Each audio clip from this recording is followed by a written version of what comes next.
मैं देश नहीं बिकने दूंगा, मैं देश नहीं बिकने दूंगा। अब क्या है, पूरी जिद लगा रखी है, पूरा बेचूंगा, 2 मित्रों को बेचूंगा। कर लो क्या करोगे मेरा। ईवीएम बोल रही है, ईवीएम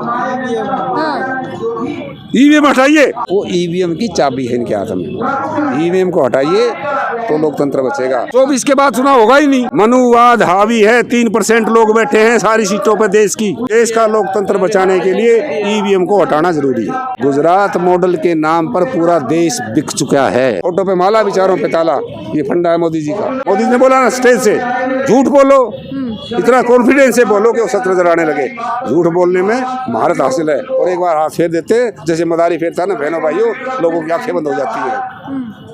जनता को गुलाम कर दिया। 24 के बाद इलेक्शन नहीं होगा। सारे पत्रकार, बुद्धिजीवी, सबकी रिपोर्ट ये थी कि 5 राज्यों में सफाया हो रहा है इसका, और वो एकदम उल्टा हो गया, क्योंकि ईवीएम की चाबी इनको पता लगी।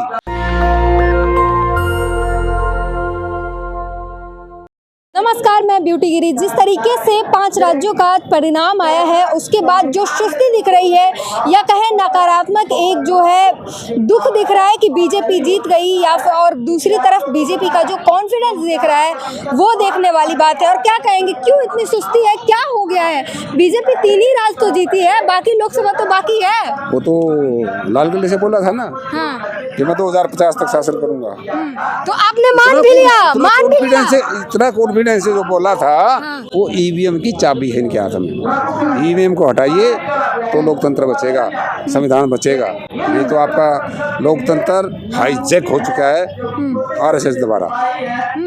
ईवीएम से अगर मान लीजिए तो बीजेपी ही जीतती, तेलंगाना पीछे कर्नाटक हुआ था, वो भी ईवीएम से हुआ था। सारे बीजेपी को जीतने चाहिए ना। हाँ, पत्रकार महोदय, ये तो एक आधा छोड़ना पड़ता है ना जानबूझ के। आईपीसी में भी छूट की धारा है कुछ। आप छोटा मोटा अपराध कर दे तो कोई ऑफेंस नहीं होता, वो छूट की धारा में आता है ये। आरएसएस की में, इसलिए एक आधा स्टेट छोड़ना पड़ता है। अच्छा, तो इसलिए उसने एक आधा स्टेट छोड़ के बाकी सब ले लिया। हाँ, सेंटर में रहना है और एक आधा स्टेट देते रहो, जैसे वो टुकड़ा दिया जाता है ना भूखे को, ऐसे कि जिंदा रहे। आपको पता है कि सरकार बीजेपी की है, मोदी सरकार शासन में है, ईवीएम से उसको फायदा है। आप लोग उसी से कह रहे हैं ईवीएम हटाओ, क्यों हटाएगी? किसी को अपना फायदा है। से गुजारिश है, टोटल विपक्ष जो भी इंडिया में है, सारी पार्टियां, छोटे बड़े दल, सारा बाइकाट करें ईवीएम का। उसके बाद ना 24 के इलेक्शन का बाइकाट करें। कैसे बाइकाट होगा? चाहेंगे तो सभी चिट्ठी लिखे इलेक्शन कमीशन, चुनाव नहीं देंगे क्या? लड़ लेंगे ना अकेले मोदी जी। और 24 के बाद चुनाव होगा ही नहीं। हाँ। वो देश के नाम पर होगा, बरगलाया जाएगा। टीवी अखबार उनके हाथ में है। क्या कहेंगे कि भैया देश के चुनाव में बहुत पैसा खर्च होता है, भ्रष्टाचार होता है, तो देश के विकास के लिए, गरीबों के राशन के लिए मैं 10 साल के लिए पोस्टपोन करता हूँ इलेक्शन, क्योंकि राज्यसभा लोकसभा दोनों में बहुमत है, वहाँ पास कर लेंगे। कहेंगे बात तो सही है, खर्चा तो होता ही है, बहुत खर्चा होता है। हाँ, तो उस बहाने से ही तो बंद करना है इलेक्शन। तो आपको गुलाम कैसे किया जाएगा? गुलाम हो गया है अभी सब। अरे 80 करोड़ का राशन दे रहे हो, गुलाम नहीं है, उनको काम दीजिए ना। सहायता करना होता है उसे। अरे 2 करोड़ का वायदा था, हर साल 2 करोड़ नई नौकरियां दूंगा, काला धन आएगा। 29 गुजराती देश छोड़कर चले गए, सारे बैंक खाली हो गए। कहाँ है वादे? मैं देश नहीं बिकने दूंगा, मैं देश नहीं बिकने दूंगा। अब क्या है, पूरी जिद लगा रखी है, पूरा बेचूंगा, 2 मित्रों को बेचूंगा। कर लो क्या करोगे मेरा। बिक गया देश। अच्छा, कुछ बचा? आपके खाते में आए 15 लाख, आपके खाते में आए? मेरे खाते में क्यों आएगा? क्यों? किसानों के लिए आएगा, गरीब मजदूर के लिए आएगा। वो 80 करोड़ का आंकड़ा बढ़ के अभी 10 दिन पहले सरकारी रिपोर्ट आई है, वो 81 करोड़ 35 लाख हो गया। इसका मतलब 1 करोड़ 35 लाख के हाथ में और को कटोरा पकड़ा दिया। और ये बंच ऑफ थॉट में लिखा है गोल करने कि इस देश का सारा रुपया, धन, जमीन, सब कुछ 5% के पास होना चाहिए। 95% लोगों को 2 टाइम का खाना दीजिए और काम लीजिए। ये 3 किताबों पर चलता है आरएसएस 3 किताबों पर चलता है, मनुस्मृति, बंच ऑफ थॉट और विचार नवनीत, हाँ इसका हिंदी का नाम है इसका। और एक वो है तीसरी किताब ध्यान नहीं आई। तो क्या दिक्कत है? उनकी अपनी किताब है, सबकी अपनी अपनी किताब है, आपको क्या प्रॉब्लम है? मनुस्मृति को 25 दिसंबर को बाबा साहब ने जलाया था, आप भूल गए, आपने पढ़ा नहीं? तो बाबा साहब ने जलाया था, इसका मतलब सब जला दें? हाँ, मनुस्मृति जलानी पड़ेगी। और यही 25 दिसंबर को होगा प्रोग्राम राजेंद्रपाल गौतम की अध्यक्षता में, मनुस्मृति दहन दिवस रवलीला मैदान में। मतलब बाबा 6 दिसंबर को आपने इस दिन से को कलंकित करने के लिए 6 दिसंबर 1992 को बाबरी मस्जिद ढाई थी।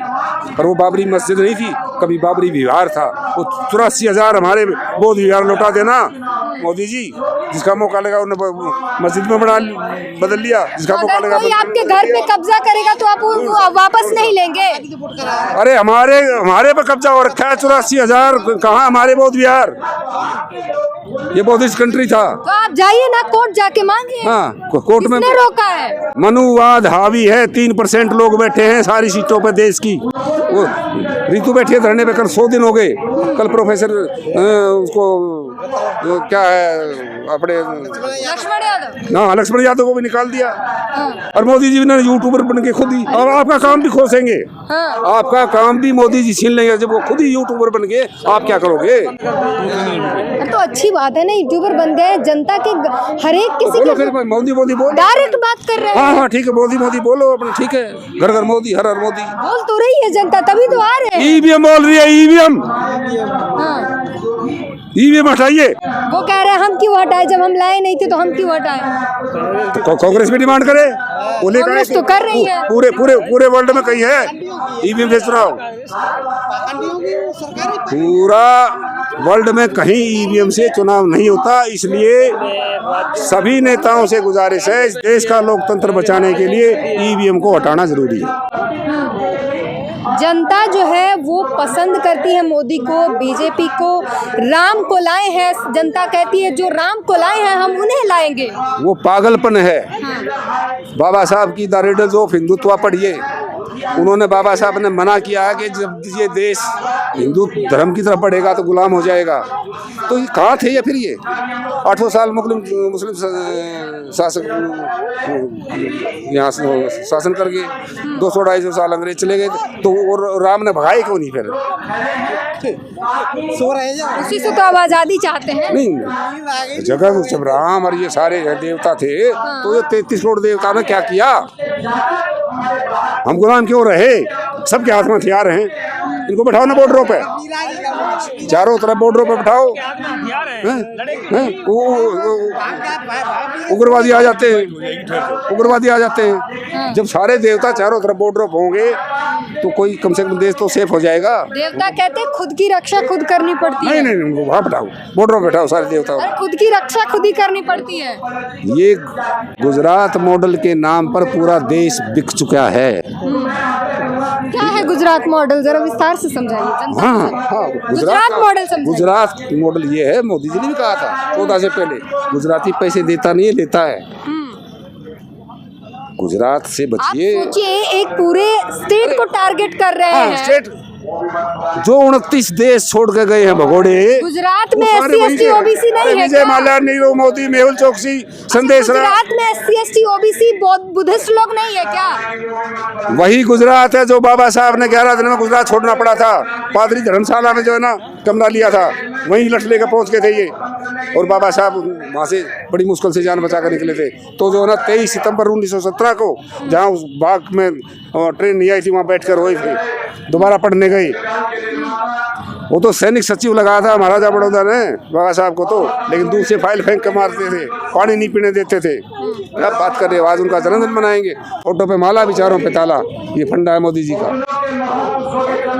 वो खुद प्रोग्राम करते हैं इतने बड़े बड़े संविधान को लेके, खुद संविधान की बात करते हैं। लगाए सिंगोल लगा तो दिया 28 मई को। क्या दिक्कत हो गई सेंगोल से? 28 मई को आजादी का प्रतीक है सेंगोल। 28 मई को 28 मई क्यों सुनी पता है आपने? क्यों चुना? आप तो पत्रकार हैं। वो सावरकर की 140वीं जयंती थी जिस दिन सिंगोल रखा नहीं, संसद का उद्घाटन था। हमारी माननीय राष्ट्रपति को नहीं बुलाया, पहले जो है रामनाथ कोविंद को नहीं बुलाया। हमारे राष्ट्रपति तक का सम्मान नहीं करते। ये बाबा साहब का सम्मान करेंगे। फोटो पे माला, विचारों पे ताला। देश को जो ना अधिकार में रख के झूठ पे झूठ। मोदी ने बोला ना स्टेज से, झूठ बोलो, इतना कॉन्फिडेंस से बोलो कि वो सच नजर आने लगे। झूठ बोलने में महारत हासिल है, और एक बार हाथ फेर देते जैसे मदारी फेरता ना बहनों भाइयों, लोगों की आंखें बंद हो जाती है। इस जनता को गुलाम कर दिया।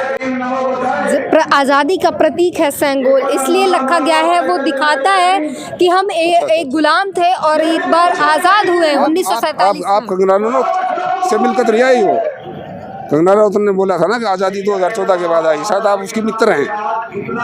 आपको सवाल बर्दाश्त नहीं हो रहा? नहीं, आपको सवाल अच्छे नहीं लग रहे? नहीं, सवाल मैंने जवाब दे तो दिया ना। तो कंगना कहाँ से आ गई? वो क्या, वो उसने कहा था ना, वो 2014 के बाद देश आज़ाद हुआ है, तो इससे 40 मतलब वैसे दुनिया फांसी पर चढ़ गई, भगत सिंह वगैरह हैं, उधम सिंह ने जाकर जनरल डायर कहा असली मायने में 14 में आज़ाद हुआ, उसके पहले गुलामी।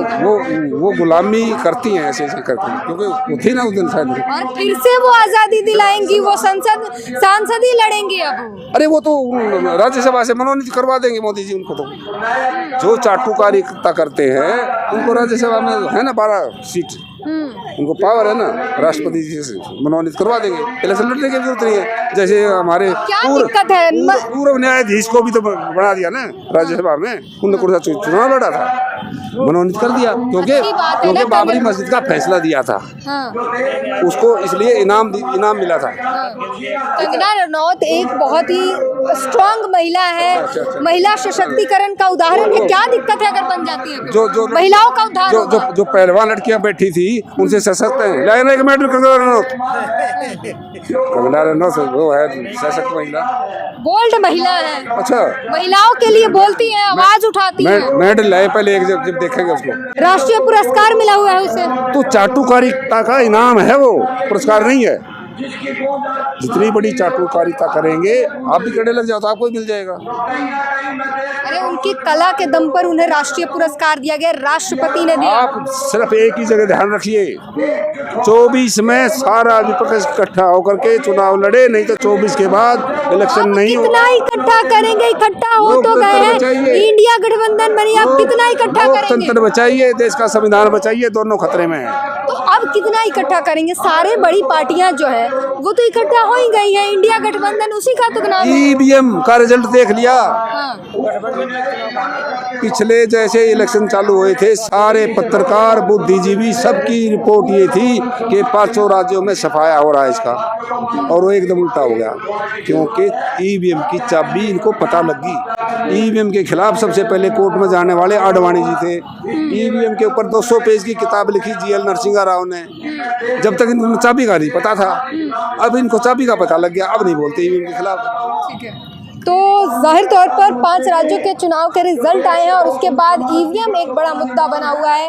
एक बार फिर से ईवीएम बदनाम हो गया है और ट्रेंड में आ गया है, क्योंकि जिस तरीके से पहले देखा जा रहा था, कुर्सियां खाली दिखाई देती थी और मोदी जी भाषण सुना रहे थे, और जब रिजल्ट आया तो विपरीत रिजल्ट निकल कर आता है। एकाएक जो है बीजेपी 3 राज्यों में बहुमत पा जाती है, और इसके कारण जो है लोगों में खफा नाराजगी है कि ईवीएम हटाओ और बैलेट पेपर से चुनाव कराओ, तब जाके कुछ परिणाम उचित निकल कर आएंगे। पूरी बातचीत पर अपनी प्रतिक्रिया जरूर दीजिए। धन्यवाद।